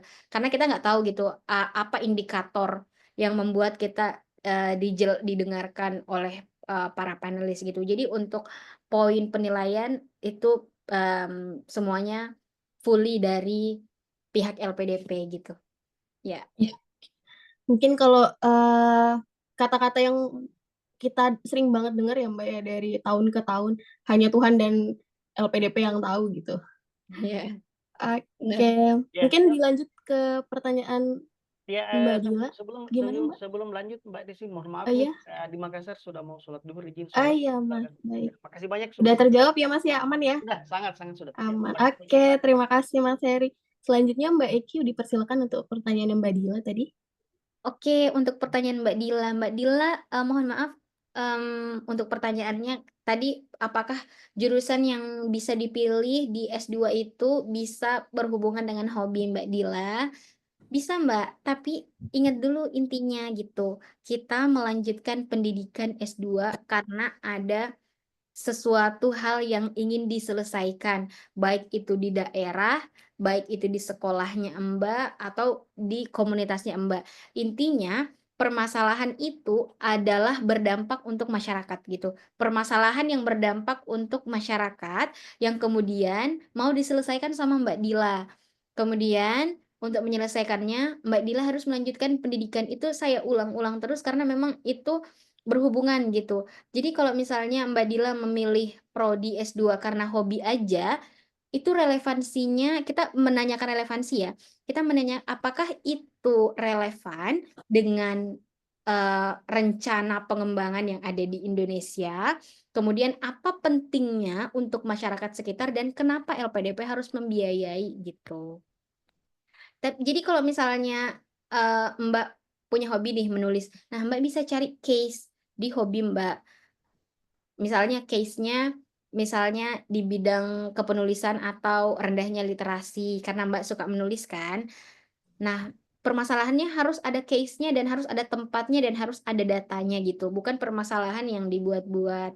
Nah, kalau misalnya udah ada case-nya, kemudian pengalaman Mbak Dila di bidang hobi itu ternyata terbukti butuh penyelesaian, ya itu bisa diangkat untuk diselesaikan. Makanya Mbak Dila mau lanjut di pendidikan bahasa dan sastra misalnya.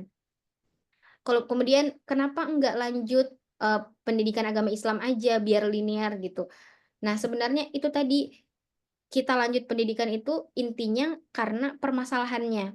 Kalau misalnya permasalahannya ada di bidang agama Islam, berarti Mbak harus melanjutkan pendidikan agama Islam gitu. Kalau misalnya harus cross major, pindah jurusan misalnya atau lintas jurusan, permasalahannya juga harus itu. Jadi enggak yang misalnya saya ingin pindah karena saya hobi ini atau saya ingin pindah karena seperti ini, tapi memang benar-benar harus jelas dan terarah.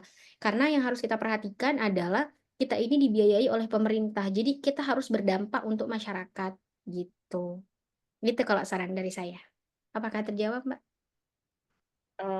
Maaf, izin berbicara sedikit lagi ya. Kan kalau kata kakak tadi kalau permasalahannya di misal bidang literasi berarti ambil jurusan untuk S2-nya boleh berarti kalau nggak linear sama S1 Kak, boleh kalau seperti itu. Boleh, Kak. Jadi boleh cross major, boleh lintas jurusan, tapi ya benar-benar harus menyiapkan jawaban bahwa Mbak sudah siap untuk lintas jurusan dan lintas jurusannya bukan karena kemauan Mbak pribadi. Karena saya nggak suka aja agama Islam, jadi saya mau jadi pendidikan bahasa dan sastra aja gitu. Enggak, tapi memang harus alasannya yang membuat Mbak lintas jurusan. Nah, kalau Mbak bisa mendeliver dengan baik, ini akan menjadi poin plus karena Mbak udah rela meninggalkan jurusan Mbak sebelumnya demi menyelesaikan permasalahan dan harus lintas jurusan gitu. Kalau ya saran dari saya seperti itu. Saya Ya, boleh baik. izin menambahkan, Mbak? Ya, silakan siap. Terima Mbak kasih, Pak. Bagaimana Mbak? Saya izin boleh Oh iya, menambahkan. boleh, silakan. Ya, Mbak Desi. Iya, ini seperti yang saya alami antara pekerjaan dengan mata jurusan saya itu berbeda sekali, sangat jomplang. Saya kerja di gizi rumah sakit sudah 7 tahun, sedangkan untuk jurusan saya itu pariwisata. Nah, di situ kan ada gap gitu loh, kesenjangan antara pekerjaan dan ijazah saya. Nah, di situ saya combine. Ternyata urgensi antara pariwisata dengan kesehatan itu belum diangkat sama sekali. Nah, di situ kan saya kaitkan dengan penelitian-penelitian terdahulu, bahkan dari Dinas Pariwisata Sleman, bahkan Kementerian Pariwisata itu belum ada case tentang health tourism atau pariwisata kesehatan. Ternyata itu tuh butuh untuk proses penyembuhan atau recovery. Jadi orang recovery setelah pasca dari sakit itu juga butuh berwisata. Jadi untuk meningkatkan imun lagi. Nah, di situ kan ternyata urgent. Nah, di situ kan ada cash. Nah, itu yang meyakinkan bahwa kita juga bisa pindah jurusan, bisa ke kesehatan atau bahkan tetap stay dengan jurusan saya sendiri. Nah, saya memutuskan untuk combine atau kolaborasi tapi dengan tetap mengangkat urgensi yang harus kita selesaikan bahwa kita perlu menyelesaikan ini gitu. Itu dari saya sendiri. Ya, terima kasih. Terima kasih Mas Rahmat Prayogi. Memang benar ya, jadi harus ada keterkaitan antara isu yang diangkat, permasalahan, dan juga studi kita dan nanti kontribusinya ke depan gitu. Jadi tidak hanya memberikan manfaat kepada diri kita, tapi juga masyarakat luas. Oke, di sini banyak banget Kak yang antusias bertanya di kolom chat nih. Mungkin ada 2 pertanyaan yang bisa aku sampaikan gitu ya untuk dijawab dengan Kak Eki. Saya simpulkan aja gitu. Untuk yang pertanyaan pertama, izin tanya Kak dari Kak Amdi. 3 kali Kakak ikut seleksi, apakah berkas Kakak sama atau ada perubahannya? Kemudian, apakah pilihan jurusan yang Kakak tuju sama dan pewawancaranya sama? Oke, mungkin dijawab dulu Kak. Oke. Untuk 3 kali mengikuti seleksi dan sampai ke tahap wawancara itu, jujur ya, untuk pertama dan kedua hanya mengubah sedikit. Esai saya tetap sama, isinya hanya memperbaiki, tapi kontribusinya tetap sama. Kemudian jurusan saya tetap sama di pertama dan kedua. Kemudian di yang ketiga saya beda. Saya benar-benar rombak esai saya dari awal hingga akhir. Di situ saya mentoring yang benar-benar mentoring esai yang banyak meminta feedback dari teman-teman yang udah lulus. Kemudian di wawancara ketiga saya mengganti esai saya benar-benar merombak dari awal sampai akhir. Kemudian kontribusi saya berbeda. Jadi seperti yang saya katakan tadi, pembelajarannya di seleksi pertama dan kedua saya tidak realistis atau keinginan besar boleh ya teman-teman, tapi saya menyadari bahwa itu tidak terukur. Nah, kemudian di seleksi wawancara ketiga, saya merombak esai, mengubah semuanya, kemudian termasuk rencana kontribusi saya lebih kerucutkan lagi, kemudian ada case-nya, ada tempatnya, kemudian lebih terukur, dan saya sudah berkontribusi di situ sekitar 1 tahun. Itu yang saya ubah. Jadi makanya tadi saya bilang, jangan lupa realistis dan terukur. Di situ saya baru dinyatakan lulus. Kemudian untuk wawancaranya berbeda ya teman-teman. Pertama, kedua, ketiga itu berbeda. Jadi nggak sama. Jadi berdoa aja gitu. Semoga dapat wawancara yang bisa berkomunikasi dengan baik. Oke. Mungkin bisa jadi catatan buat teman-teman yang sudah mencoba beberapa kali gitu ya. Ambil celahnya gitu, di mana bisa dimaksimalkan, apakah dia kurang kuantitatifnya atau kurang terukurnya gitu. Nah, itu kita bisa masuk celah memperbaiki ataupun menambahkan esai ataupun kelebihan dan kekurangan itu di bagian situ. Oke, Mbak Eki, ini ada satu lagi, pertanyaannya tuh saya simpulkan ya dari beberapa orang yang bertanya gitu. Nah, berdasarkan pengalaman Kak Eki nih, apakah ada pertanyaan yang tricky dan menjebak di luar daripada esai yang relate dengan jurusan tujuan studi ataupun tidak? Terima kasih, Kak. Oke. Pertanyaan tricky atau di luar ekspektasi saya ada ya, yang sangat tidak berhubungan dengan apa yang saya tulis di esai dan CV. Saya ditanyain gini, "Mbak mimpi apa semalam?" gitu. Tanya mimpi apa mimpinya semalam. Terus aku jelasin kan, mimpinya ini. Terus ditanya lagi, "Mbak tadi berdoa nggak?" Aku bilang, "Iya berdoa Pak." "Berdoanya kapan?" Aku bilang, "Tadi berdoa habis subuh, terus lanjut duha," gitu. Aku jelasin semuanya. Terus ditanya, "Doanya apa?" Ditanya, "Doanya apa Mbak?" Terus aku bilang, "Ada deh Pak," aku bilang kayak gitu kan. Terus bapaknya bilang, "Bisa nggak berdoa di depan di sini?" Jadi maksudnya aku disuruh berdoa di depan para panelis gitu, dan aku berdoa, aku sampein doaku kalau aku ingin dilancarkan, ingin lulus LPDP gitu. Terus ditanya lagi, kira-kira tapi aku nggak terlalu diulik di apa, kegagalan yang sebelumnya ya, cuman ditanyain aja yang itu tentang doanya, kemudian, kira-kira nanti kalau lulus, terus selesai, kalau misalnya enggak sesuai dengan ekspektasi Mbak, kira-kira Mbak mau ngapain aja gitu. Walaupun sebenarnya itu tidak terlalu berhubungan, tapi harus dipersiapkan ya teman-teman.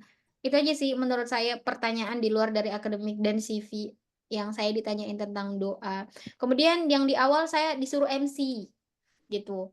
Di substansi benar-benar saya disuruh buka menggunakan, jadi saya yang membuka wawancara itu, yang makanya saya bilang saya expect-nya lulus di substansi pertama, tapi ternyata enggak gitu. Karena Mbaknya bilang, "Wah, Mbak ini ternyata bisa nge-MC ya? Coba Mbak buka dong sesi wawancara kita dengan cara Mbak," gitu. Jadi saya membuka, jadi saya menjadi moderator pada saat itu di substansi yang pertama. Terus, "Mbak bisa voice over ya? Bisa nggak Mbak dicontohin?" Terus sudah itu masuk lagi. Nah, pas terakhir saya disuruh closing lagi pakai cara MC gitu. Itu sih menurut saya yang di luar nalar gitu, yang tidak berhubungan. Oke, mungkin itu pertanyaan dari psikologi ya, Mbak, ya? Iya benar-benar. Untuk melihat nih gimana teman-teman itu memupuk harapan, kemudian membangun, harmonisasi dengan Tuhan dan juga masyarakat gitu ya.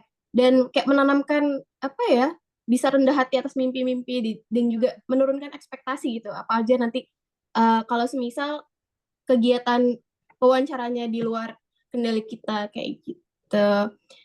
Nah, Mbak Eki ini masih ada 1 menit lagi dan ada satu orang yang resign nih, kira-kira Mbak Eki bersedia untuk ini ditanya? Ya boleh, kalau misalnya masih Oke. bisa. Silakan Mas Saiful Hasan. Terima kasih sebelumnya atas kesempatannya Kak Moderator. Mohon maaf tidak bisa on cam karena kondisi cuaca di sini kurang bagus.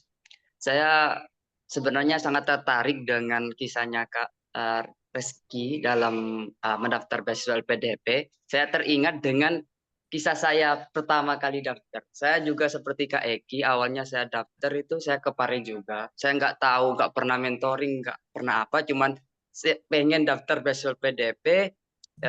Taunya LPDP ya baca-baca di LPDP itu sendiri, tapi nggak tahu buat esai itu gimana gitu. Pokoknya apa yang jadi persyaratan disiapkan gitu di pendaftaran pertama. Namun saya gagal di substansi kemarin gitu.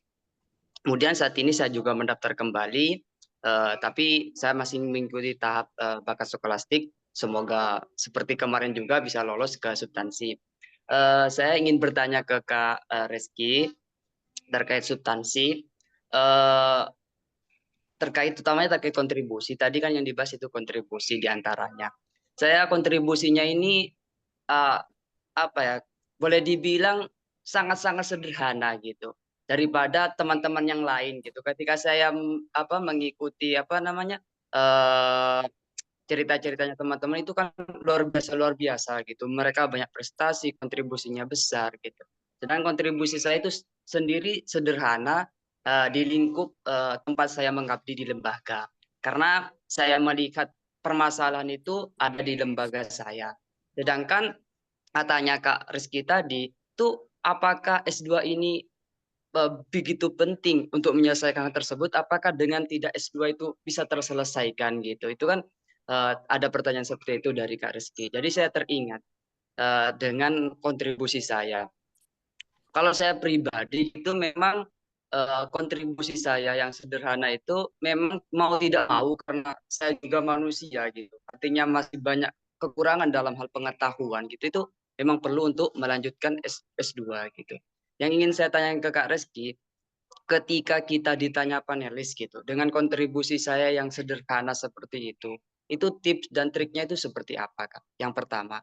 Yang kedua, saya kan background pendidikan agama Islam. Nah, sekarang itu kan ada BIB gitu. Terus kalau ditanya gitu, kenapa pilih LPDP kok tidak pilih BIB? Sedangkan BIB itu lebih cocok dengan background saya gitu. Itu tips dan triknya itu seperti apa? Itu Kak mungkin Kak. Terima kasih. Oke, mungkin langsung aja Mbak Eki, silakan. Oke, tadi yang pertama tentang Masnya sudah berada di lembaga tersebut, kemudian menurut Mas juga kontribusinya itu sederhana. Nah, selain sederhana, apakah itu urgent gitu? Selain sederhana, apakah itu urgent untuk diselesaikan? Nah, itu nanti Mas pada saat interview atau mungkin sudah dituliskan di esai juga menuliskan urgensinya. Kenapa harus permasalahannya itu diselesaikan atau kontribusinya itu dilaksanakan walaupun sederhana. Kan tadi udah sederhana nih, udah terukur. Apakah itu urgent atau enggak? Dan yang kedua, apakah Mas harus the one and only yang melanjutkan gitu? Jadi bagaimana misalnya kalau ternyata ada karyawan atau misalnya guru lain yang ternyata bisa berkontribusi juga. Nah, itu kalau pengalaman saya pribadi itu dikaitkan dengan surat rekomendasi lagi ya, kembali ke surat rekomendasi. Saya juga berkontribusi di suatu daerah, di suatu lembaga. Nah, yang memberikan kontribusi itu adalah pimpinannya yang mengatakan bahwa mengutus saya untuk melanjutkan pendidikan gitu. Jadi selain karena memang itu sederhana, kemudian urgensi, kemudian telah dipercaya juga oleh rekomendator gitu, bahwa saya harus melanjutkan pendidikan karena memang kebutuhannya itu dibutuhkan. Gitu kalau dari saya. Tadi yang tentang pertanyaan yang sederhana itu, apalagi ya, apakah sudah terjawab? Iya Kak, boleh menyambung dari jawaban Kak Rizky. Yang pertama itu kan pertanyaan pertama. Ini saya juga rekomendasi dari kepala lembaga saya. Cuman rekomendasinya itu berbeda dengan kontribusi saya. Kepala lembaga saya itu menginginkan saya itu bisa menjadi dosen gitu. Itu ditulis di rekomendasinya. Sedangkan saya kontribusinya itu lebih melihat kondisi yang ada, di mana kan saya permasalahannya yang saya bawa itu kan dekadensi moral, utamanya terkait perundungan gitu. Walaupun ada sedikit hal yang sudah kita lakukan bersama, namun saya melihat ini masih kurang gitu. Dan ada banyak faktor yang mempengaruhi hal tersebut. Ya, di antaranya itu karena tidak terstrukturnya modul dan juga lain sebagainya. Nah, di situ saya kontribusi awal saya itu di modul gitu. Karena melihat kondisi di situ masih tidak terstruktur terkait modul. Nah, itu saya takutnya ini pimpinannya nyuruh ke dosen, ini kok sederhana sekali. S2 kan memang bagusnya kan dosen gitu kan. Namun saya lebih melihat ke kondisi di situ gitu. Itu yang saya bingungkan juga nanti ketika wawancara. Mungkin itu Kak. Oke. Boleh ditanggapi Mbak Eki? Oke, kalau terkait itu tadi ini semakin bertambah ya, selain sederhana, urgen, dan urgennya itu berdasarkan data yang ada di lapangan ya.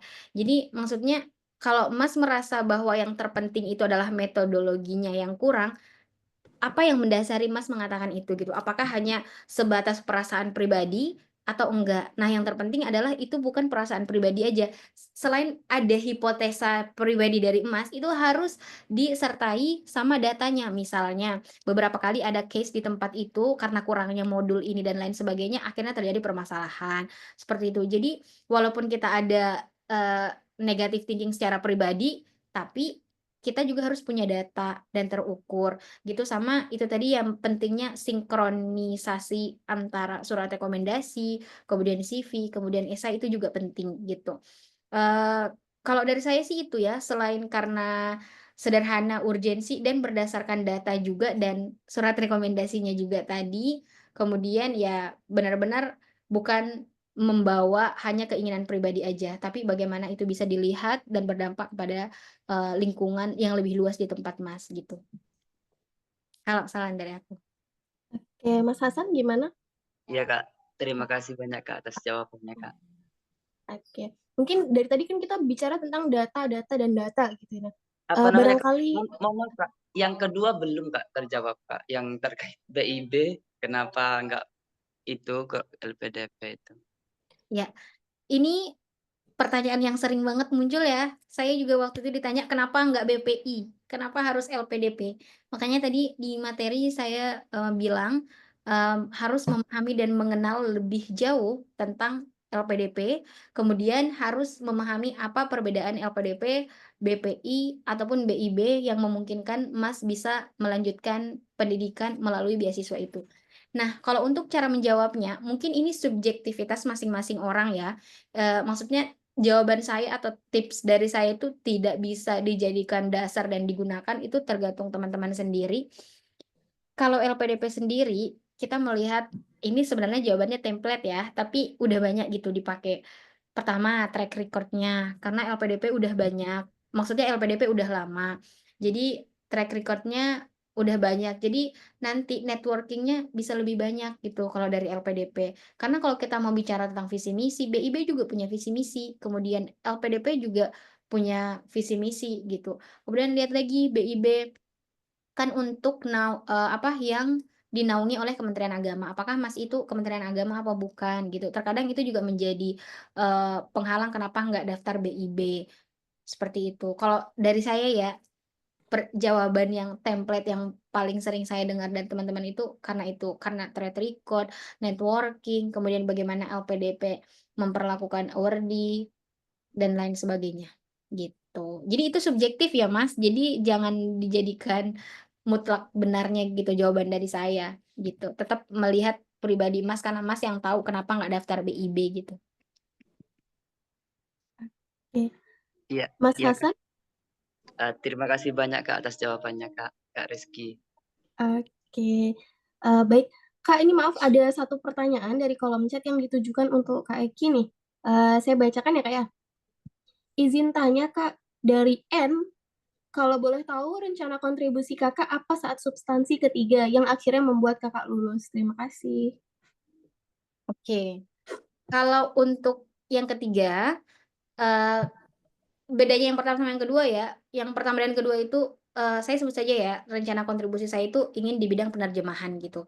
Nah, di pertama dan kedua itu saya ingin terjun ke instansi yang saya belum pernah sentuh sebelumnya. Gitu baru rencana. Jadi banyak pertanyaan yang kayak, "Memangnya kamu bisa masuk ke sini? Gimana nanti kalau misalnya kamu ditawarin menjadi dosen dan lain sebagainya?" Karena saya ingin terjun di kantor bahasa misalnya, ingin menjadi penerjemah.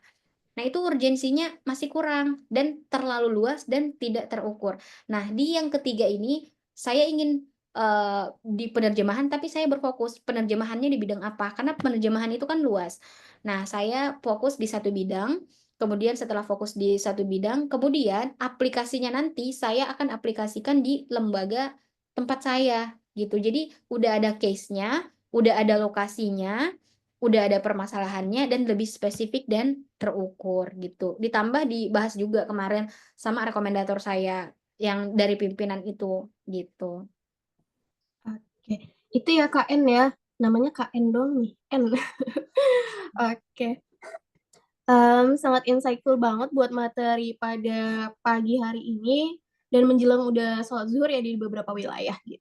Oke, mungkin saya akan menyimpulkan sedikit hal-hal yang sudah dipaparkan oleh Mbak Eki nih. Yang harus kita pahami untuk mempersiapkan substansi ini, yang pertama ada memahami diri sendiri dan juga memahami tujuan mengapa kita lanjut studi.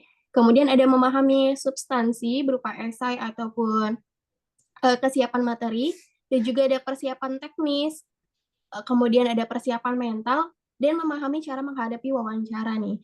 Dan kita juga perlu mempersiapkan hal-hal yang umum seperti isu-isu terkini ataupun data-data yang digunakan pada saat kegiatan substansi. Oke, dari Kak Eki mungkin kami persilakan untuk closing statement. Ya, baik. Terima kasih Mbak Desi atas kesempatannya.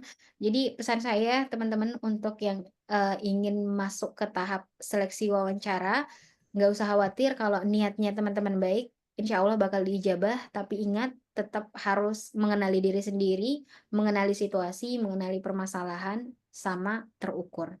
Insya Allah bisa, jangan menyerah dan sering mock up, sering latihan, dan sering sharing aja. Itu aja dari saya. Semoga sukses. Ya. Oke, terima kasih Kak Eki.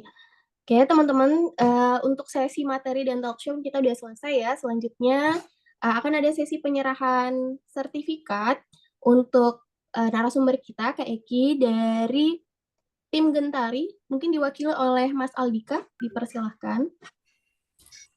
Baik, terima kasih Mbak Desi. Baik teman-teman, kini tiba saatnya pemberian penghargaan kepada Mbak Eki. Ya, kalau saya bilangnya ya bisa dibilang sebagai sosok inspiratif yang telah berbagi pengalaman dan wawasan berharga dengan kita semua. Dengan rasa bangga dan kehormatan yang luar biasa, izinkan saya selaku salah satu founder Gentari untuk menyerahkan sertifikat penghargaan ini kepada Mbak Eki sebagai wujud dari seorang awardee LPDP yang telah berjuang dengan gigih dan berhasil mewujudkan impiannya. Atas nama panitia dan seluruh peserta webinar, kami mengucapkan terima kasih yang tulus atas kehadiran dan kontribusi Mbak Eki dalam acara ini. Semoga kerjasama yang baik ini dapat terus berlanjut di masa mendatang sehingga kami dapat terus belajar juga dan menginspirasi satu sama lain. Dengan rasa hormat dan apresiasi yang tinggi, saya persilahkan kepada Mbak Eki untuk menerima sertifikat ini sebagai bukti penghargaan kami atas dedikasi, inspirasi, dan semangat yang telah Mbak Eki berikan kepada kita semua. Sekali lagi terima kasih dan selamat atas semua hal yang telah dilalui dan pencapaian Mbak Eki sebagai awardee LPDP. Ya, terima kasih Mas Aldika. Saya terima sertifikatnya. Baik, sama-sama Mbak Eki. Oke. Mengingatkan ya untuk rekan-rekan semuanya yang belum mengisi presensi, boleh melakukan presensi, linknya sudah ada di kolom chat. Oke. Ya, terima kasih Mas Aldika dan Mbak Reski untuk sharing session pada pagi hari ini hingga siang hari ini menjelang zuhur gitu ya. Semoga apapun yang sudah dipaparkan dan pertanyaan-pertanyaan yang diajukan memberikan manfaat untuk kita semua gitu. Baik dalam kelangsungan ketika kita nanti substansi ataupun persiapan di batch selanjutnya untuk teman-teman yang baru akan mendaftar LPDP.